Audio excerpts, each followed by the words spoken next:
Hello friends, எல்லோரும் சுறா புட்டு தான் சாப்பிட்ருப்போம். ஆனால் ஜிலேபி மீன்லேயும் புட்டு செஞ்சால் அவ்வளோ நல்லா டேஸ்ட்டாக வருதுங்க. அதுக்காக நான் ஒரு 5 மீன் எடுத்து அதோட ஸ்கின் எல்லாம் ரிமூவ் பண்ணிவிட்டு நல்லா வாஷ் பண்ணிவிட்டு ஒரு 10 நிமிஷம் இட்லி தட்டில் வச்சு ஆவி கட்டி எடுத்துக்கிறேங்க. அது நல்லா கொஞ்சம் கூல் ஆகட்டும். அதுக்கப்புறம் நான் அதோட முள்ளெல்லாம் தனித்தனியாக எடுத்துகிட்டு பிரித்து வச்சுருக்கேன். ஒரு பேன் வச்சு அதில் 3 டேபிள் ஸ்பூன் ஆயில் சேர்க்குறேங்க. ஆயில் ரொம்ப ஹீட் ஆகக்கூடாதுங்க. இந்த ஸ்டேஜில் நான் ஒரு டீஸ்பூன் அளவுக்கு ரெட் சில்லி பவுடர் ஆட் பண்ணுறேன்.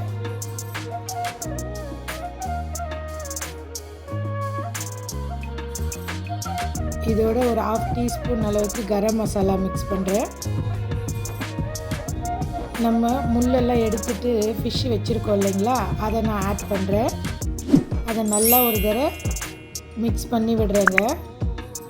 இதுக்கு தேவையான ஒரு 1/2 டீஸ்பூன் அளவுக்கு சால்ட்டு சேர்த்து அதையும் நல்லா ஒரு தடவை கலந்து விடுறேன். கொஞ்சமாக கொத்தமல்லி தூவி வச்சுருக்கேங்க.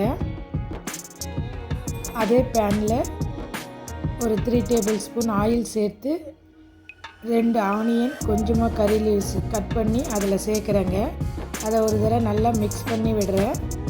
ரஞ்சனி அஞ்சரை பெட்டி சேனலை லைக் பண்ணுங்கள், ஷேர் பண்ணுங்கள், கமெண்ட் பண்ணுங்கள், சப்ஸ்கிரைப் பண்ண மறந்துடாதீங்க ஃப்ரெண்ட்ஸ். வீடியோ நிறைய பேர் பார்க்குறீங்க, சப்ஸ்கிரைப் செய்யுங்க.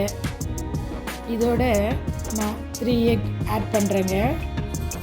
மீன் சாப்பிட தெரியாதவங்களுக்கு கூட இது போல் நாம் செஞ்சு கொடுக்கலாங்க. சுறாவில் மட்டும்தான் செஞ்சு கொடுக்கலான்னு இல்லை, நான் ஜிலேபி மீன்லேயும் ட்ரை பண்ணேங்க. அவ்வளோ டேஸ்ட்டாக வந்திருக்குங்க. நீங்களும் செஞ்சு பார்த்துட்டு கமெண்ட் பண்ணுங்கள். ஒரு டீஸ்பூன் அளவுக்கு ரெட் சில்லி பவுடரும் 1.5 டீஸ்பூன் அளவுக்கு பெப்பர் மிக்ஸ்டு மசாலா, இது எங்கள் வீட்டோட ஸ்பெஷலுங்க. அதையும் ஆட் பண்ணுறேன். நான் நல்லா கலந்து விட்டு முட்டை பொரியல் மாதிரி செய்யணுங்க.